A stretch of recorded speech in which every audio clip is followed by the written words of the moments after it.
Ja. Ja.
You chose the wrong guy, my guy. I'm the wrong guy. Remember that I told that to you before I started slaughtering your face. Yeah, come up here. That's a good pussy. Yes. Come on, bitch. Let's dance. Oh, you missed. You missed. Why are you climbing down the stairs? Don't be climbing down the stairs like that, bro. It's not good for your HP to be doing that. Whoa! Whoa! I should have climbed back up. Let me see, let me see. Yo! Yo, yo, yo, yo, yo. Just a couple more hits. Just a couple more hits were needed. And why does he have so many legendary stuff? How is he? Wait, is this HR? Am I? I'm in HR! And I still nearly had him. That was a funny battle. I didn't even know this is HR. I didn't think about it. He's like looking and thinking. It's not.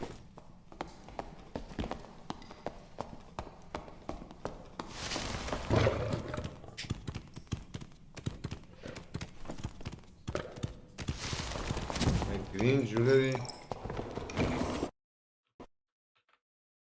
Would soon find out those hikes were covering up something Peter had been building for nearly 8 years.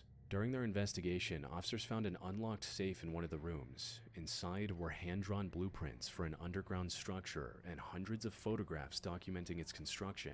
Along with this, there were hard drives where officers found footage Peter had recorded of himself just weeks earlier. This footage proved crucial in the initial investigation. In one of the clips, Peter can be seen walking through dense forest, talking about finally bringing some kind of project to an end. Well, it's about 2 weeks before the end. This is going to be my last video, probably before till after that. He was speaking as if he'd been stockpiling large amounts of supplies somewhere, preparing for the moment when he could stop going back and forth. I have about 3 loads left before the final. Been doing pretty good lately, getting about 2 loads up a week. About 100 pounds each week now of supplies and material. To investigators, the end Peter was referring to was likely the murder of his wife and daughter, followed by the fire he set to erase the evidence. And the photographs and blueprints recovered from the house showed where the plan was supposed to lead next. An underground bunker somewhere in the Cascade Mountains, which was just a few miles from his North Bend home. Based on the way he spoke in the videos, investigators had every reason to believe that wherever this bunker was, Peter was probably hiding inside it at that moment. Basically, I can last months up here without ever leaving. I've got propane, gasoline, food, soap, all supplies. So, really set right now.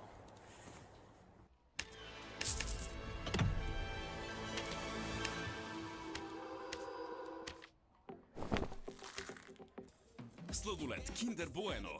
Опитай сега! The problem was that it could have been anywhere in or near the Cascade Mountain area. But without an exact location, that still left them with 30 to 40 miles of dense woods and dozens of possible hills where Peter could have disappeared. For the next few days, there were no meaningful leads. However, on April 26, after 4 days of searching and sifting through evidence, investigators found a blurry photograph recovered from the Keller house. It was among the few pieces of evidence the fire had failed to destroy. The image appeared to have been taken from inside the bunker, looking out through the trees. In the distance, investigators could make out power lines and the rooftops of what would later be identified as the North Bend Premium Outlets. Around the same time, they received a tip from hikers who had seen Peter's red 1994 Toyota pickup at the Rattlesnake Ridge trailhead weeks earlier. Together, those two clues narrowed the search to a specific stretch of mountain about 4 miles from the trail. On April 27th, 36 SWAT officers began climbing the ridge. After 7 hours of searching through the steep forest, they finally found the bunker. But even after locating it, officers still didn't know exactly where Peter was inside. So they surrounded the bunker and fired tear gas in, and moments later, Peter responded with gunshots from the darkness. The standoff lasted 22 hours before officers used explosives to blow a hole through the roof. Inside, on the lower level, they found Peter dead from a self-inflicted gunshot wound. Viewing the footage, this is something Peter had prepared for. At this point, I don't know what's going to happen. I may get caught right away.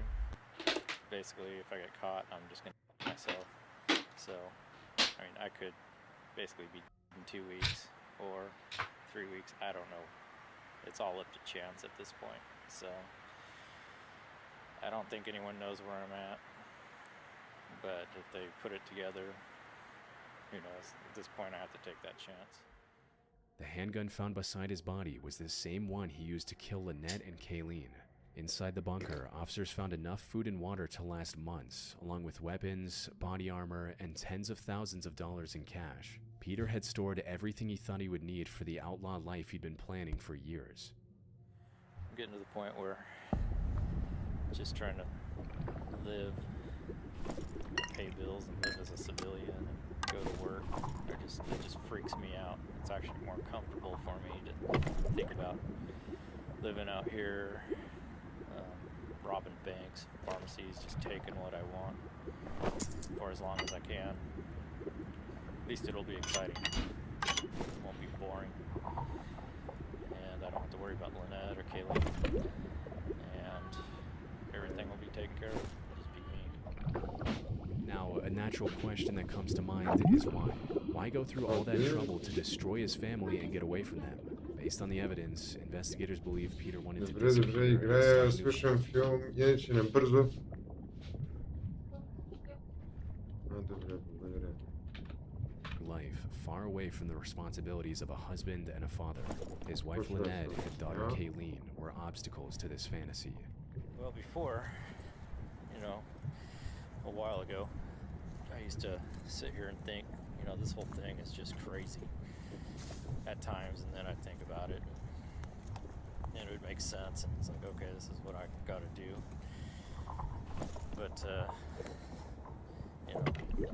now, I guess with time, I just think that way all the time, that this is what I gotta do. I don't question it anymore. It just seems like everything makes so much sense now. After the case was officially closed, Lynette's family used the money recovered from the bunker, along with the rest of Peter's estate, to establish the Kayleen Keller Memorial Scholarship Fund at DeJaPenn Institute of Technology, the same school Kayleen had been hoping to join before her father decided to end that dream. Highway 1 is one of California's most scenic coastal routes, carrying drivers along narrow stretches of road where the Pacific sits just beyond the shoulder. On the morning of December 30th, 2019, a man named Philemon Ledesma had been driving northbound near Gray Whale Cove when he witnessed one of the most bizarre car accidents. Shortly after 10:30 a.m., he called 911 to report that he had just watched a vehicle fly off one of those cliffs in San Mateo County. Officers arrived within 20 minutes and found tire tracks at the edge of the highway leading toward a drop of roughly 40 feet into the Pacific. But below it, there was absolutely no evidence of a vehicle or driver for officers to recover. With nothing in the water and only Philemon's word to go on, officers needed some way to confirm what he had seen. They scoured through Philemon's car and noticed a dash cam he had installed years earlier. On it, they found footage of the accident, and it was just as bizarre as he described.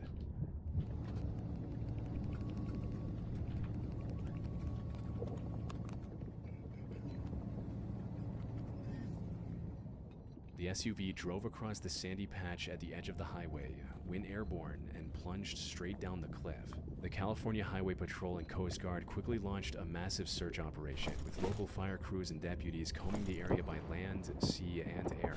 Later, they found vehicle debris in the water below, but unrelated to that specific SUV. 2 days later, the footage was released to the public and went viral across the internet. But instead of bringing in leads, it created a new problem. Over the following weeks, people started picking the footage apart frame by frame. Some focused on why Philemon kept driving even after the SUV went over. Others couldn't understand why someone would drive straight off a cliff into the Pacific. And before long, a growing number of people began claiming the video had been deep-faked. Many just couldn't understand how no trace of the car or driver was found, as if they had just disappeared. But California Highway Patrol quickly dismissed these claims. Experts like Shamir Alibi, founder of the deep-faked footage detection company Amber Video, also suggested that the footage was most likely real. So then how had a vehicle gone off a cliff in broad daylight and somehow left investigators with no physical evidence that could tell them who was inside or where the person had disappeared to? Well, something a lot of people didn't take into account was just how drastic the terrain is off this stretch of highway. Just beneath the cliffs are jagged rocks, thick brush, narrow ravines, and violent surf that can hide or pull apart a vehicle within minutes. In many places, once something goes over the edge, it disappears into a maze of coastline that rescuers can barely access even in daylight. Which is why it was so surprising when the case actually had a breakthrough. Human remains were found on Montara Beach, along with a California driver's license. DNA testing confirmed they belonged to 52-year-old Tracy Ivory Sinclair from San Francisco. A later DMV search also showed she was the registered owner of a 2007 Lexus SUV, matching the car in the footage. Her family had filed a missing person report months earlier, and they had been waiting for her the entire time. But even after a name was finally attached to the dashcam footage, officials never determined whether Tracy lost control of the car or drove off deliberately. And disturbingly, this isn't the only instance of this. In 2004, a 23-year-old named Jason Affolter drove off this same stretch, and his body was found washed up on the beach days later. Then, in 2017, a 22-year-old went missing on his way to work. Investigators eventually concluded he had driven off the cliff as well. But despite all of this, it took California's Transportation Department until December 2020 to install barriers along the cliffside, and only after years of pressure from the grieving families. As for Tracy Sinclair, all that remains of her final moments is a few seconds of dashcam found footage. Millions of people have watched it, but no one knows why she was on that road or what happened in the moments before her SUV.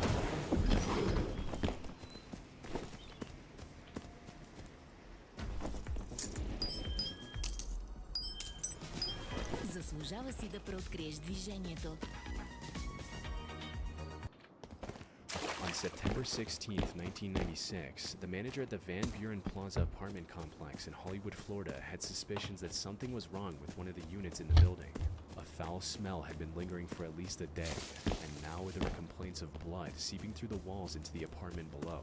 So he called the authorities to check on the tenant. When police forced the door open, they found the decomposing body of a young man. A video camera was set up across the room, pointed in his direction, and on the wall, someone had written a message. The 8mm tapes are a documentation of a crime. Terrorist matter. They are for the FBI. Beside the body were 11 video tapes, each one roughly 2 hours long, which amounted to nearly 22 hours of total footage. All of it was recorded by the man on the floor, 21-year-old Ricardo Lopez. Officers went straight for the tape that was still inside the camera. It was labeled Last Day. And as the label suggested, the tape showed Lopez on September 12, recording himself in his final moments. But as disturbing as the found footage was, it wasn't what the police were most horrified about at the time. Earlier that day, Lopez had mailed a package which by September 16 was still moving through the international postal system. Inside was a hollowed-out book rigged with sulfuric acid designed to spray directly into the face of whoever opened it. Lopez had recorded himself preparing this device before mailing it to the London address of popular Icelandic singer Björk for, at the time, unknown reasons. As soon as the Hollywood police saw it, they immediately contacted the authorities in the area. Fortunately, the next day, British... I'm trying to stop. No. Just don't do it. Nothing happened. Yo, game, what the fuck? I think you pushed out the whole game.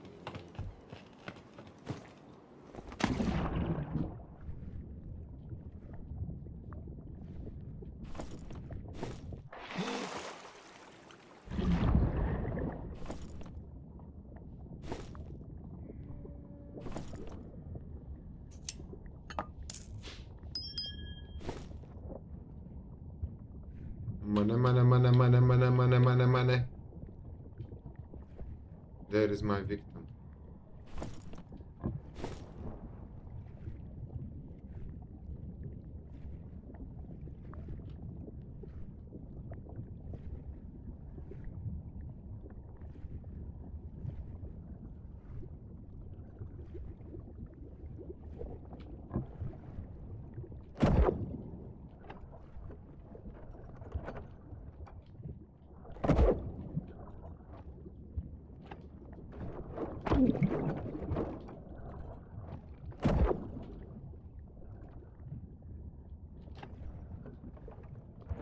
Oh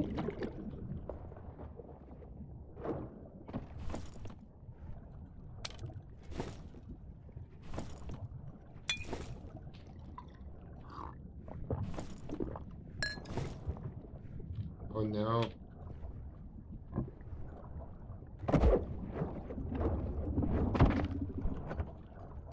Haha. Yes, Shark, he shot at you. It was him. Yes. Yes. Yes, Shark. He shot at you, Shark.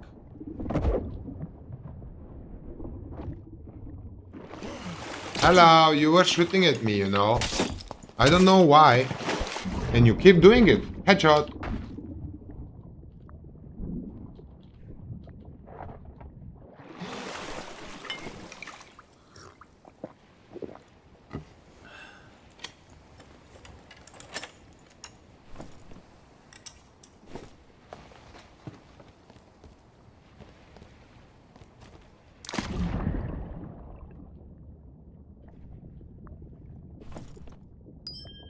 I will accept.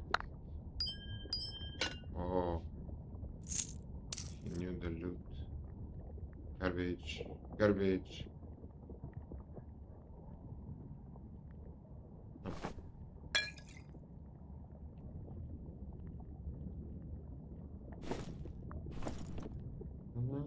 Yeah.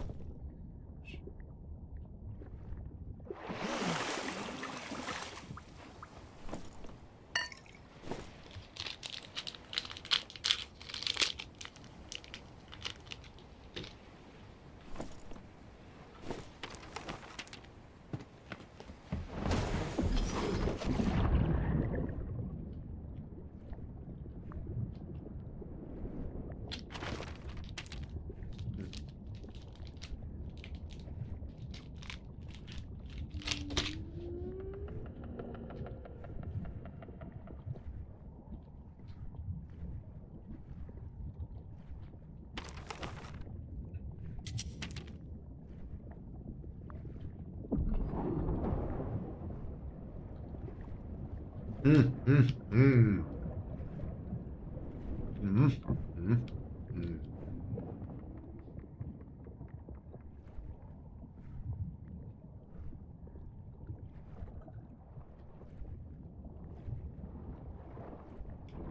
Hello, Mr. Barbarian. Hello. I shoot at you. Shoot, pew, pew. I missed. I missed, Mr. Barbarian. I throw axes underwater. No, you missed as well, Mr. Barbarian. Greedy little ass. You punk. You punk. You understand? You punk. Yeah, I'm gonna reload now. What do you think? You're gonna run away? You have the wrong thinking then, kind sir. Wrong thinking. Wrong thinking. Hoo-yah! Hoo-yah! Headshot! No, no, no, no. Enough is enough. Enough is enough. Now, 2 hits was too much. It was too much. Not enough. It was too much. Yeah. Yeah. Yeah. You're fucked. You know you're fucked, yeah? You're fucked. You missed. You missed. Look at it. Oh, so bad. So bad. Oh, man. So bad.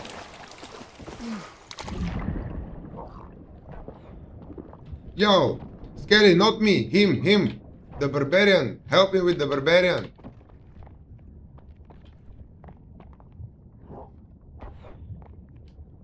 And I was wondering what is shooting at me.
It's me!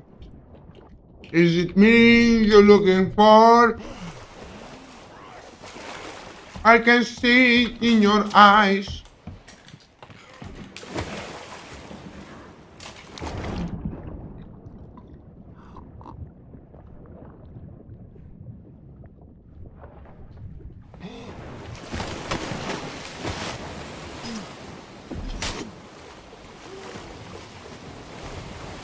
He cannot get me. Not alive. Oh shit, why are you so fast? What fucking dumbass bitch.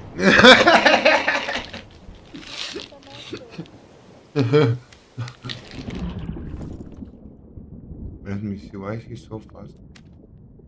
With the Bardish swinging underground. Slows me down. 2%.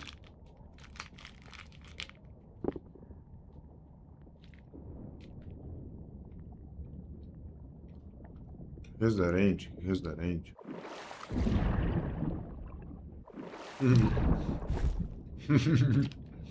GG.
There they are, my victims.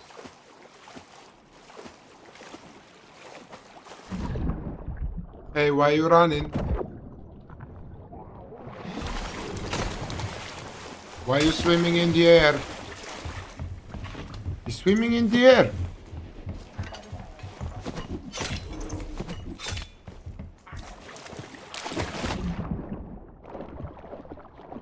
Yo, I've been hitting your feet. What the fuck? I'll be hitting your feet. Why is everybody faster than me? Mr. Sir, your loot, please. Now. I don't want to repeat myself, okay? Your loots. Right meow.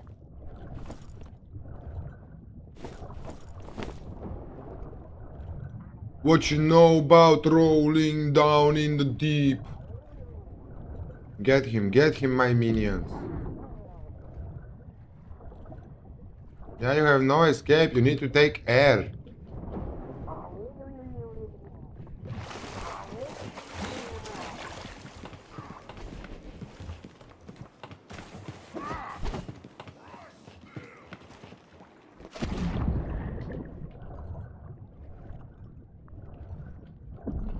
You're not faster than me, man. You're not. I'm the fastest. I'm the fastest. Yes, I'm the fastest.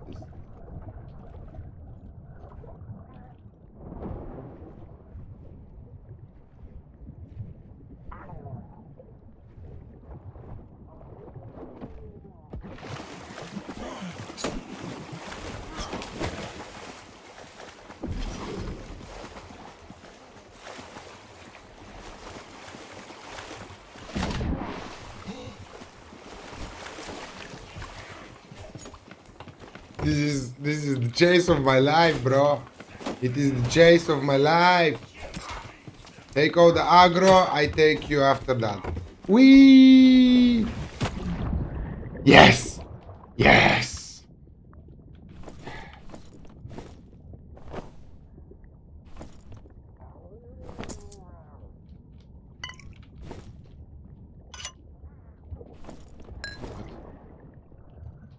I kill him, I kill him, I kill him, I kill him. You cannot do me nothing, man. You're fighting the wrong person. You see? Headshot, bye. Don't be swinging at me. Headshot. Oh ho, headshot. Woohoo!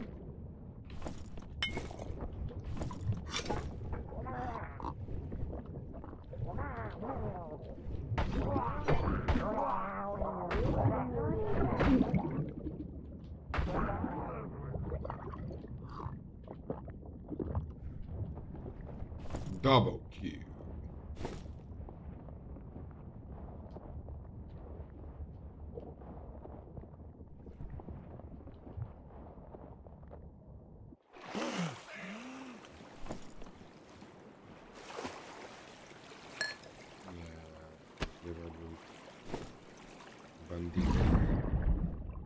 This guy was trying to survive so hard.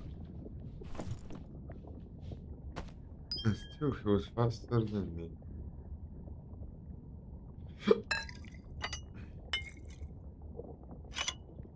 Одиноки.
Ooh.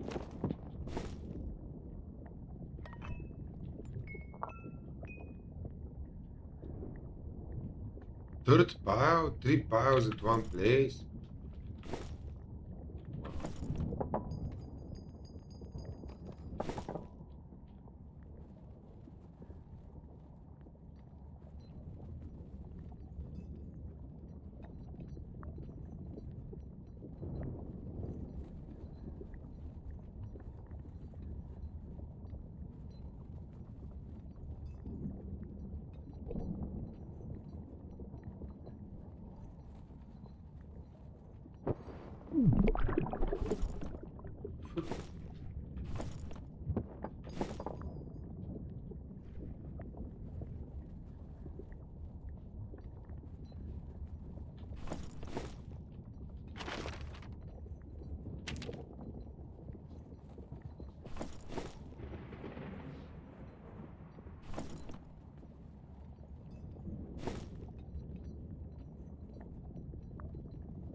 Little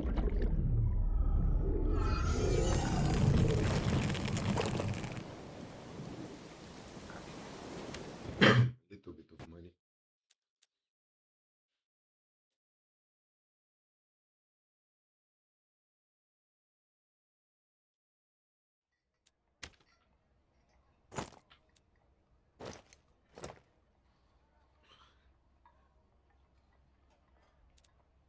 Crazy game.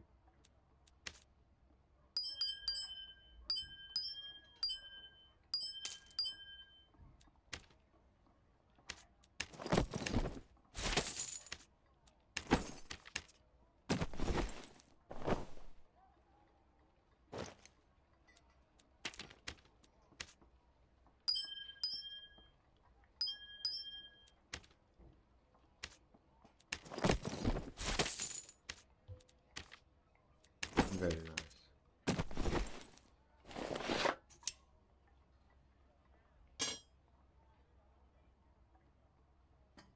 Very, very nice.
Just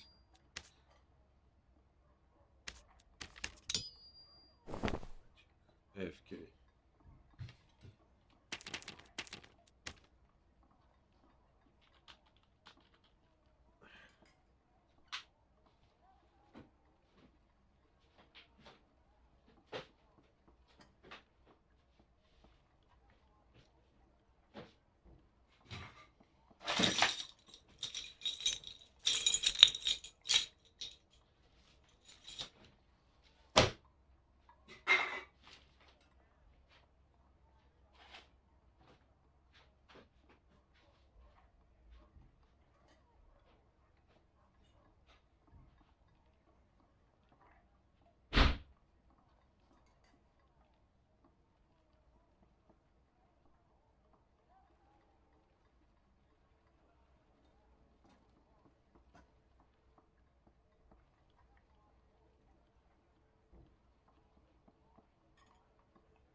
One of the quiet ones.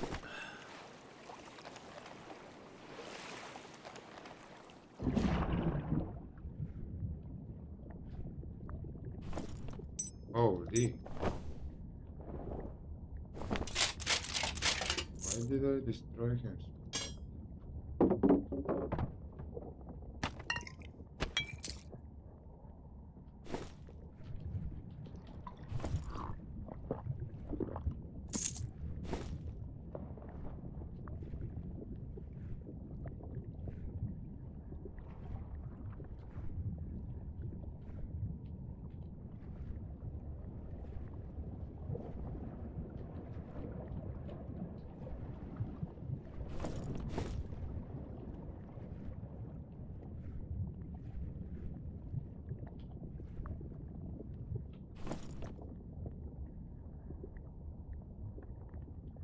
No,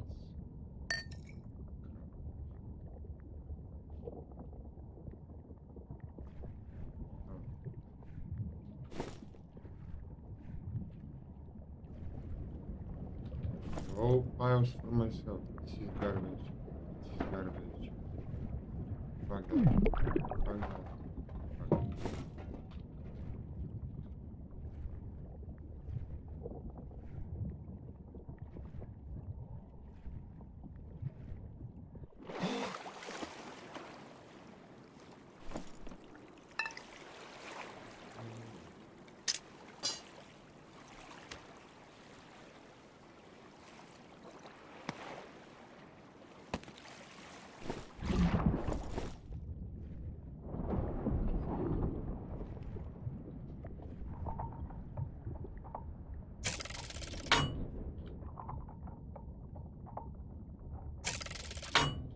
What?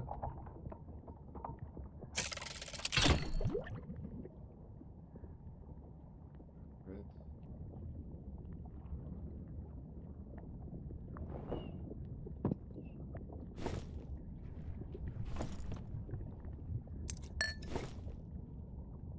Zero files.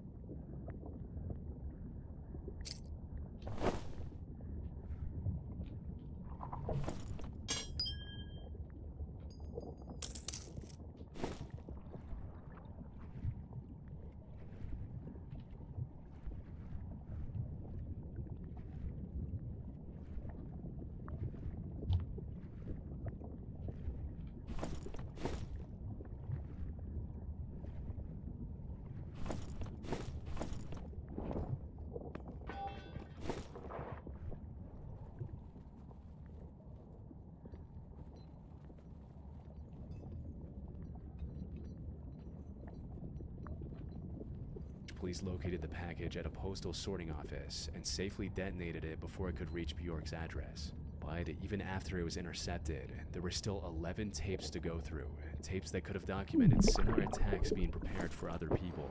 Thankfully, no other targets were identified.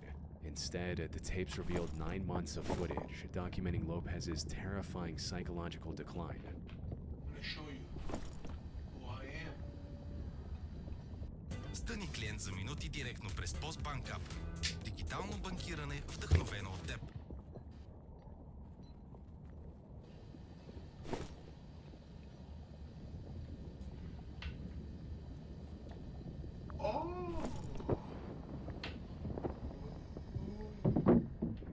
The first tape was dated January 14, 1996. In it, Lopez explains the purpose of these recordings. Okay. Comfort is what I seek in speaking to you. Something with I don't know.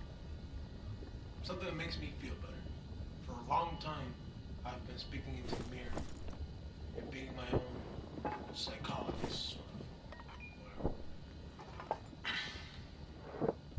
It's a release. He talked about how he had been fixated on Bjork since he was 18. Bjork has been incredible part of my mind since '93. Since I first saw her. I've started with a crush, and ended up with an obsession. I'm not embarrassed to admit, no, it's an obsession. Bjork had become his escape from everything he despised about his life, including his job, body, and loneliness. He also showed his 803-page journal, which was full of his thoughts and feelings about the singer. But by the time the video diary began, Lopez had learned from the magazine about his relationship with another musician. To him, it was a betrayal of his devotion, and he wanted to make sure she carried that betrayal on her face for the rest of her life. So these tapes became the place where he documented how he planned to make that happen. He had initially planned to build a device filled with hypodermic needles containing HIV-infected blood. But when he couldn't work out that depraved plan, he decided to make a sulfuric acid bomb, as he wanted to either disfigure her body or take her life. The paid one over there, I list the numbers, start calling. Either I'm gonna get a hydrochloric acid 100%, sulfuric acid, the strength you can get. As he wrote in his diary, he wanted to have an effect on her life. And even though these tapes make Lopez seem sealed inside his apartment, he wasn't completely cut off from the outside world just yet. During this time, his family had become increasingly worried about his well-being and had pushed him to attend outpatient mental health appointments. But Lopez never told his therapist about the tapes or what he was planning to do. And by the middle of summer, even that little connection to society was gone. His boss had been complaining about Lopez's declining hygiene and behavior. Shortly after, Lopez quit his job and cut off his phone line. His delusional plan to punish Bjork became the center of everything he had left. From that point on, the tapes narrowed almost completely around the device and how he'd deliver it. On September 12th, Lopez labeled his final tape. After mailing the package, he returned to his apartment. His plan was already in motion, and now the only thing left was the ending he had been building toward for months. The final tape was recorded the entire time. 4 days later, police found him dead inside the apartment. When Bjork learned what had happened, she was obviously horrified. But she sent a card and flowers to Lopez's family. His tapes were eventually released to the public. 22 hours of footage, documenting the entire mental decline of Ricardo Lopez. On the morning of Good Friday, April 19th, 2019, 87-year-old Terry Radford was waiting near a bus stop on Worcester Avenue in Mansfield Woodhouse, completely unaware that only minutes away, a stolen car was tearing through nearby residential streets as the man behind the wheel screamed that he was Jesus. I'm Jesus! I'm descendant of God! And you woke me up! Watch this! You think I'm strong? Wait until you be my... Terry was a retired teacher who had spent much of his past few years caring for his wife as she suffered through extreme dementia. She passed away 7 months earlier, and after years of putting almost everything else aside, Terry was finally beginning to look forward to life again. He had 3 foreign holidays planned for that year, but before he could take any of them, the stolen car turned onto Worcester Avenue. As it came toward the bus stop, the driver noticed Terry standing there, and instead of continuing down the road, he shifted into reverse and accelerated back toward the pavement. The car mounted the curb and crushed Terry against the bus shelter with so much force that he passed away at the scene. The driver stepped out immediately and shouted, I've killed him. I've killed the devil. He was later identified as 38-year-old Gavin Collins. Collins had been released from prison less than 24 hours earlier with an electronic tag around his ankle under the home detention curfew scheme. This policy allows low-risk inmates to serve the remainder of their sentence at home while transitioning back into the community. But when Collins' friend collected him from the prison gate on April 18th, something about Collins' behavior seemed wrong. He was talking strangely and acting as if he was on drugs. By the next morning, that behavior had escalated into something far more alarming. Collins walked into a neighbor's house, threw a bag of prescription medicine on the floor, and started unplugging electrical items, claiming they were the work of the devil. He then walked into another neighbor's house, grabbed their car keys, and drove off. Collins was in the middle of a psychotic episode, and within moments he started accelerating through nearby residential streets, while families in the area went about their Good Friday morning. What happened next revealed Collins' horrifying state of mind. The entire incident was later discovered to have been recorded through dashcam footage found and recovered from the wreckage afterward. It shows him cutting through oncoming traffic at extremely high speeds as he shouts profanities. At one point, he ripped the rearview mirror off and continued to accelerate. He seemed to believe that he was a descendant of God and shouted that anyone who didn't listen to him would go to hell. Descendants of God, and you lock me up! Watch this! You think I'm strong? Wait until you meet my... Not him, because ultimately, he'll give her an ultimatum. Either listen to Gavin Mum, or you're gonna go to hell. They'll disown you, and so will I. But they'll grow us. Вземете Ангъл Ментол спрей. Не оставяй пожара в гърлото ти да се развилне. Лекарство за възрастни деца над 6 години преди употреба. Прочетете листовката. Откри сладолет Нутела. Пълна лъжичка щастие. When he reached Skegby, Nottinghamshire, he lost control and slammed the car into a house. The homeowner who was standing in the front garden at the time had to jump out of the way to avoid the crash, but that didn't stop Collins. He climbed out of the wrecked car and demanded the owner give him keys to the vehicle, saying, "Do you believe in Jesus? Because I am Jesus, and I will kill you if you don't give me the keys." When he refused, Collins walked to the road, where a woman had stopped their car to check if anyone needed help after the crash. He forced his way into her car, and after driving a short distance, threw her out and continued toward Mansfield Woodhouse. This was the second car he had stolen that morning, and within minutes he had crashed this one too. Despite suffering through 2 car crashes, Collins' adrenaline and psychotic state of mind simply erased any pain. Oh, you fucked up, bud. Big time. Didn't hit me even one time, bud. And drew crosses on their foreheads in his own blood from his wounds. Then he demanded the keys to the woman's car. Stupid games reaching out, not letting me loot my loot, This man. was now the 3rd car Collins had stolen that morning, the one he used to kill Terry. By that point, police had already been responding to reports of a car being driven recklessly. When an officer turned toward the bus stop on Worcester Avenue, Terry's body was lying near the shelter, Not with his fair. face crushed and a massive open wound on his left shin. Collins was still in the car trying to get away. He was eventually caught after police managed to taser and arrest him. The entire rampage had lasted about 30 minutes. 9 months later, a Yeah, jury put his found body on Collins the ship. guilty of manslaughter, and he was sentenced to life in prison. Thank you, he's so nice. Collins said he couldn't remember any of his actions from that day. He told the jury he had spent 90 to 95% of his adult life in prison, and that he had been hearing voices since childhood, which hinted at a deeper problem. Investigators later found that while he was previously inside prison, he was actually considered a risk of causing harm to others. He had been held in segregation away from other prisoners, and weeks before his release, he had set fire to his cell twice and attacked a staff member with a plastic knife. Because of those incidents, his early release should have been Yeah, I'm automatically done. That was blocked, so but the stupid. prison They governors had a lot of overlooked good them, games. which ultimately led to the death of Terry Radford. It was fun. I'll be back. See you next time. Ready.